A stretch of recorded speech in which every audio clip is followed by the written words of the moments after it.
Boa noite, irmãos, irmãs do Centro Espírita Portal da Luz. Mais uma vez aqui estamos para a nossa reflexão. Queremos neste momento agradecer a Deus, a Jesus, aos bons espíritos que nos acompanham sempre, pela nossa saúde. Agradecemos todos os benefícios que recebemos e que na maioria das vezes não sabemos avaliar. Muito obrigada, Senhor, que os bons espíritos estejam protegendo o nosso lar, a nossa casa de amor, o Centro Espírita Portal da Luz e todos os irmãos trabalhadores que neste momento estejam recebendo uma visita fraterna e consoladora de toda essa equipe amorável de trabalhadores desencarnados e dos encarnados também. Hoje nós vamos refletir sobre as diferentes ordens de espírito. Os espíritos são de diferentes ordens, segundo o seu grau de perfeição. O grau de evolução é ilimitado em sua ordem. Todavia, os espíritos superiores nos esclarecem que, considerando os caracteres gerais, pode-se ter 3 escalas principais. A primeira ordem são dos espíritos puros, os que já tenham alcançado a perfeição. Ali predomina o amor. A segunda ordem são os que alcançaram a metade da escala, metade do caminho. O desejo do bem é a sua única preocupação. Predomina o espírito sobre a matéria. E a terceira ordem ainda estão no início da escala. São imperfeitos, caracterizados pela ignorância, pelo desejo do mal e todas as más paixões que lhe retardam o progresso. Predomina aí a matéria sobre o espírito. E entre essas ordens existem várias subescalas. Claro que os espíritos nos esclarecem que as principais são essas 3 ordens, até que se alcance uma ordem, uma escala mais elevada, existem várias etapas.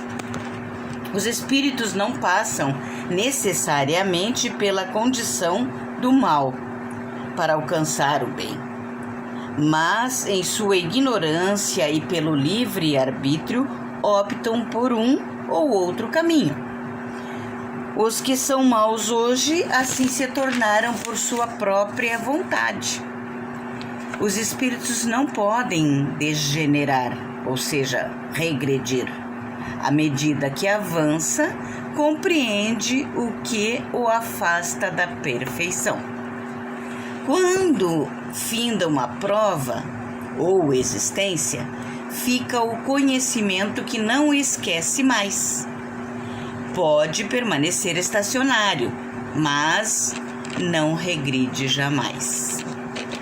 A liberdade de escolha se desenvolve à medida que o espírito adquire consciência de si mesmo. Vocês conhecerão a verdade e a verdade os libertará, nos recomenda Jesus. E também tem aquele outro sábio que dizia: conhece-te a ti mesmo. Então devemos conhecer as verdades para que nós possamos evoluir. Os espíritos que seguiram desde o princípio o caminho do bem não são por isso perfeitos. Se não têm a tendência, as más tendências, precisam adquirir ainda a experiência e os conhecimentos necessários para chegarem à perfeição. Então, no próprio Evangelho, os Espíritos nos dizem que a verdadeira sabedoria é o conhecimento colocado em prática. Então, para que nós possamos dar um salto na evolução, precisamos adquirirmos experiência no bem. Pode-se compará-los à criança que seja qual for a bondade dos seus instintos naturais, tem necessidade de se desenvolver, de se esclarecer, e que não passará da infância à maturidade sem transição. A natureza não dá saltos. Assim como há seres humanos bons e outros maus, desde a mais tenra idade, existem espíritos que são bons ou maus na sua origem. Afinal, Deus cria sempre, com a diferença de que a criança tem os instintos todos formados, enquanto o espírito em sua formação não é bom nem mau. É simples e ignorante, com todas as tendências, e escolhe uma ou outra direção, do bem ou do mal, por seu livre arbítrio. Os anjos, arcanjos e serafins formam uma categoria especial na espiritualidade. Eles são espíritos puros que já se encontram em um grau mais elevado e reúnem todas as perfeições. São os mensageiros de Deus amparando os irmãos menores. São esses espíritos que já estão numa escala mais elevada que outros e ajuda, o crescimento geral. A palavra anjo revela a ideia de perfeição moral. Entretanto, se aplica a todos os seres bons ou maus que estão fora da humanidade, na espiritualidade ou em outros mundos. A gente diz o bom ou o mau anjo, o anjo de luz ou o anjo das trevas. Neste caso, é sinônimo de espírito ou gênio. Na questão 131 do Livro dos Espíritos, Kardec pergunta: há demônios no sentido que se dá a esta palavra? Ao que os espíritos respondem: se houvessem, eles seriam obra de Deus, e Deus seria justo e bom se houvesse criado seres devotados eternamente ao mal e infelizes? Se há demônios, eles habitam o teu mundo inferior e em outros semelhantes. São esses seres hipócritas que fazem de um Deus justo este Deus mau e vingativo, e creem lhes serem agradáveis pelas abominações que cometem em seu nome, para manterem o poder sobre os outros, para ter o domínio sobre os outros pelo medo.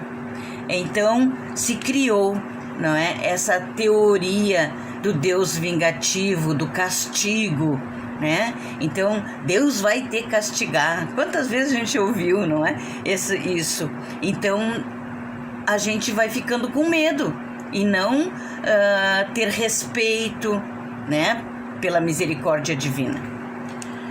A palavra demônio não implica uma ideia de espírito mau, porque a palavra grega daimon, da qual se origina, significa gênio, inteligência, e se usa para designar os seres incorpóreos, bons ou maus, sem distinção.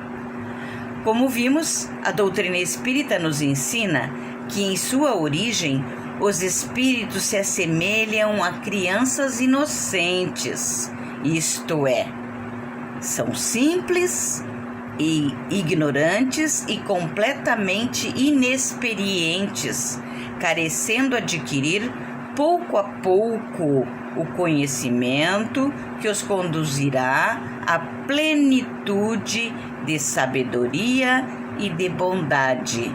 Isso nós vamos achar na questão 634 do Livro dos Espíritos. Diz ainda que todos possuímos latente as mesmas faculdades e que o nosso desenvolvimento mais ou menos rápido depende das nossas escolhas, o qual vai se ampliando e fortalecendo à medida que nos formamos intimamente, que nos reformamos intimamente nas vidas sucessivas. Nessa escala, todos estamos sujeitos a errar e permanecer estacionários, mas jamais regrediremos, tornando-nos piores do que já somos, do que já éramos. Então, se somos na atualidade pessoas com tendências ao mal, é porque já trazemos essa tendência de outras vidas. Nem cristalizados em determinado estágio, que é o caso das penas eternas, contrapondo-nos à ordem divina que nos impele para a frente e para o alto. Deus, se quisesse, poderia ter criado o ser humano já perfeito e isento de qualquer trabalho para gozar os benefícios da sua bondade. Em seus sábios desígnios, todavia, o fez apenas perfectível, para que lhe pertencesse os méritos desta glória. E também porque só assim a saberia apreciar e valorizar devidamente. Deus deseja que todos tenhamos o merecimento do progresso moral e da bem-aventurança que nos destinamos. E por isso, para atrair-nos para si, concede-nos relativa liberdade para que se realize pelo nosso próprio esforço esse sublime desejo. Mas, como filho pródigo, o ser humano envereda por vícios e crimes, distanciando-se da retidão e das suas leis. Cada vez, porém, que isso acontece, sofre tropeços, quedas e dores que o levam a retornar ao bom caminho, como nós vimos na história do filho pródigo, né? Depois de tanto sofrimento, o filho resolve retornar à casa do pai. Assim somos todos nós, né? Temos que sofrer o guante da dor para que possamos, então, retornar à casa do pai e ao caminho, né, que nos leva a ele.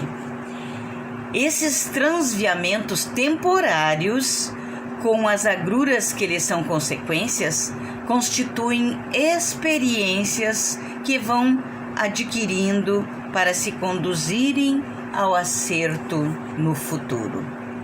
Conforme nos dizem os espíritos superiores, o bem é a única realidade absoluta, é o destino final da criação, sendo o mal apenas ignorância dessa realidade.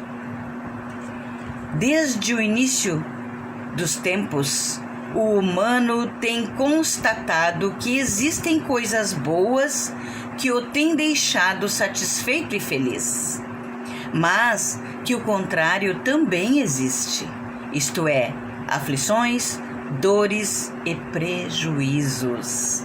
Por isso, foi induzido a crer que o governo do mundo é partilhado por duas forças rivais, Deus, a fonte do bem, e Satanás, a fonte do mal. Essa crença em dois princípios antagonistas foi e continua sendo base para muitas doutrinas religiosas de todos os povos. Muitos creem até que uns se perdem para todo sempre e que outros se salvam, afirmando inclusive que o número de perdidos é muito maior do que dos bem-aventurados. Com isso, diriam que o mal seria mais forte que o bem e que Satanás estaria conseguindo derrotar a Deus, frustrando-lhe os desígnios de salvação universal. No que pese a razão, esses conceitos são falsos e insustentáveis, diríamos mesmo que heréticos.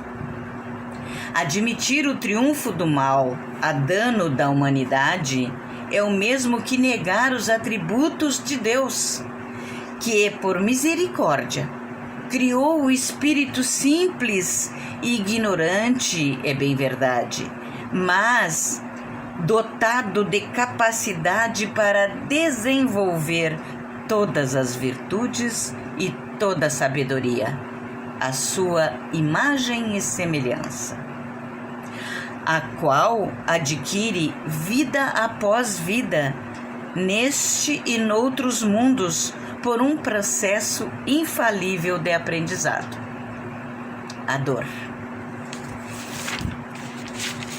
É a luta pela subsistência, são as enfermidades, as insatisfações, os conflitos emocionais, os desenganos, as próprias imperfeições e a dos que o rodeiam. Enfim, 1001 vicissitudes da existência humana. Nesse autêntico entrevero, usando e abusando da liberdade, cada qual vai colhendo vitórias ou amargando derrotas, segundo o grau de experiências conquistadas. Uns riem hoje para chorar amanhã, e outros que agora são exaltados serão humilhados depois. Tudo concorre para enriquecer nossa sensibilidade, fazendo desabrochar novos valores, aumentando a faculdade para dilatar nossos merecimentos à felicidade. Os Espíritos nos explicam na questão 634 do Livro dos Espíritos. E Emmanuel nos garante que na vida não existe nem prêmios nem castigos, só consequências. Então, seja o que for, nossas dores, nossas alegrias serão consequências das nossas atitudes. A doutrina espírita, ao contrário do dogma das penas eternas, defende o princípio de que a culpa por toda e qualquer ofensa é proporcional ao grau do conhecimento de quem a pratica e não pela importância de quem a recebe. Isso ensinou o próprio Cristo quando suplicou em favor dos que o crucificavam: Pai, perdoa, pois eles não sabem o que fazem. Em verdade, quanto maior nosso conhecimento, maior será nossa responsabilidade diante da vida e consequência das nossas atitudes. Diz Kardec: assim é mais culpado aos olhos de Deus o homem instruído que pratica uma simples injustiça do que o selvagem ignorante que se entrega aos seus instintos. Está na questão 637 do Livro dos Espíritos.